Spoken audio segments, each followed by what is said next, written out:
Thank you for joining me today.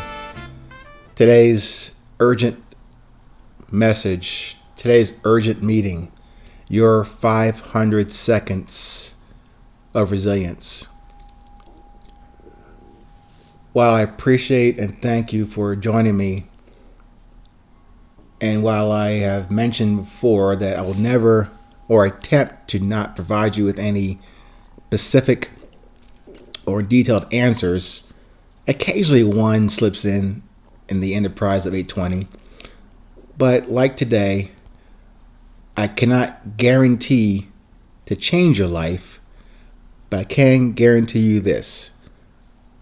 This episode will definitely change your perspective on this present moment. Today's topic is entitled Friend 3.0. If you've been with me for a few moments or a few other episodes in the 820 podcast series, I've tried to put some structure, as a typical analyst would do, definition behind what a friend really means.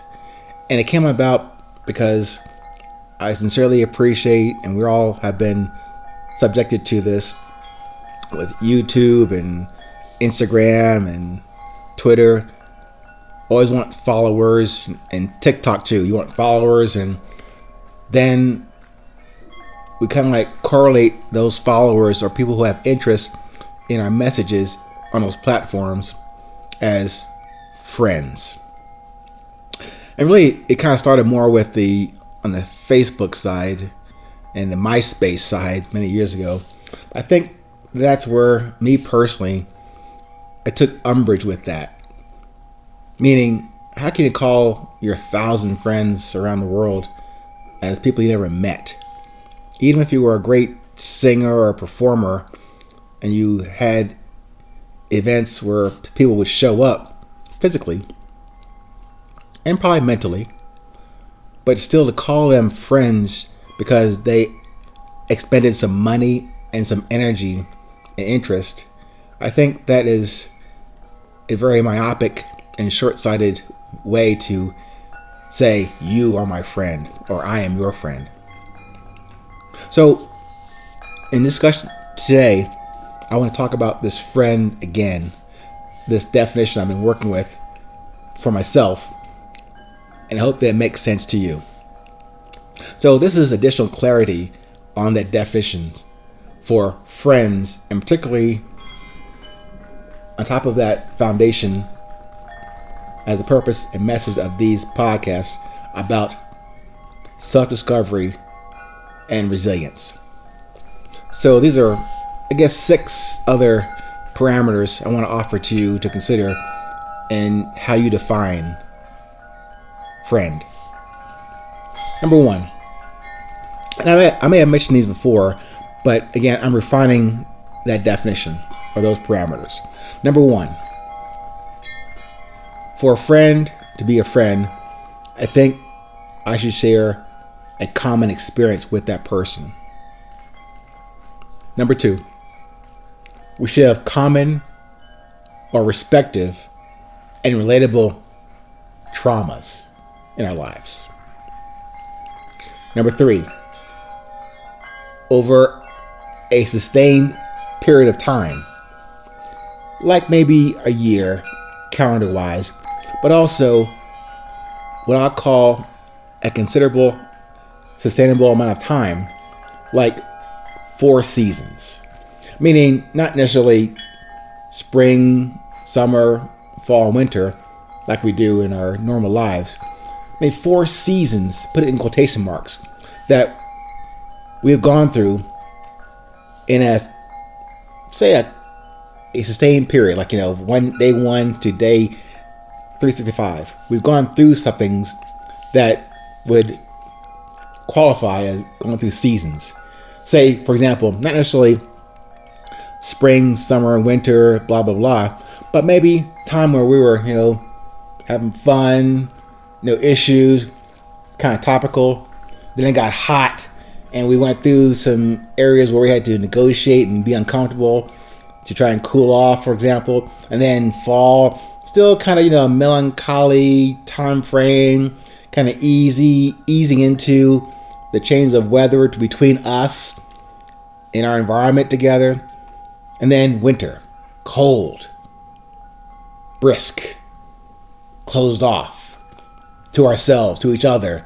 But those 4 seasons of our relationship, I think that is a qualifying way to describe the 4 seasons that we should go through to then say we are friends.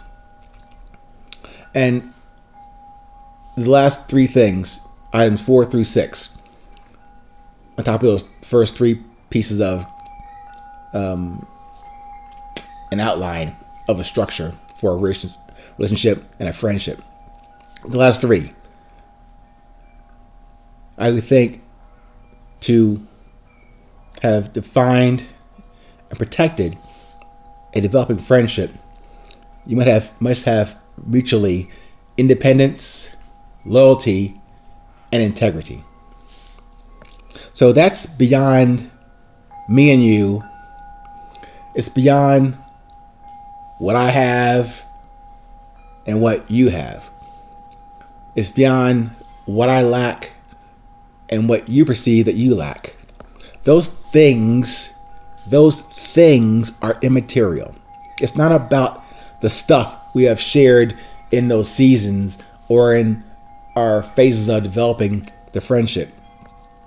It's all about our connection, what brought us together, with commonalities, and about substance and quality of our interactions. And again, what I should have said also, it doesn't necessarily mean we have to live together, be cooped up in a house for months or years at a time. It means that consistency, that we are making that connection and maintaining it.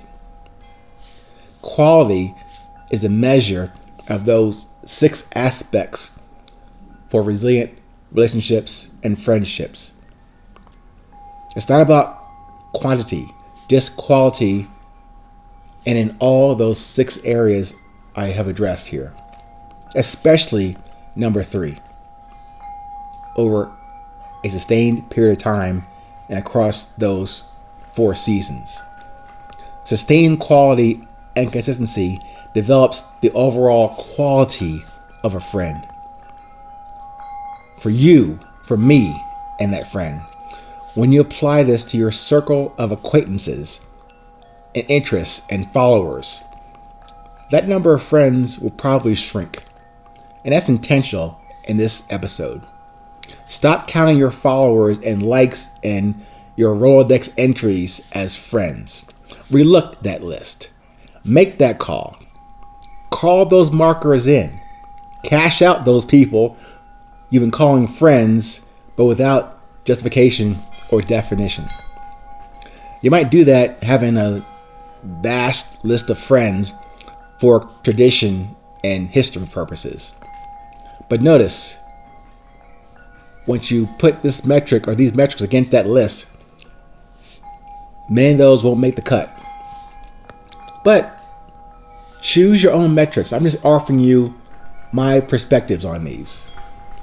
But apply them to all of them on your list and for your sake and sanity.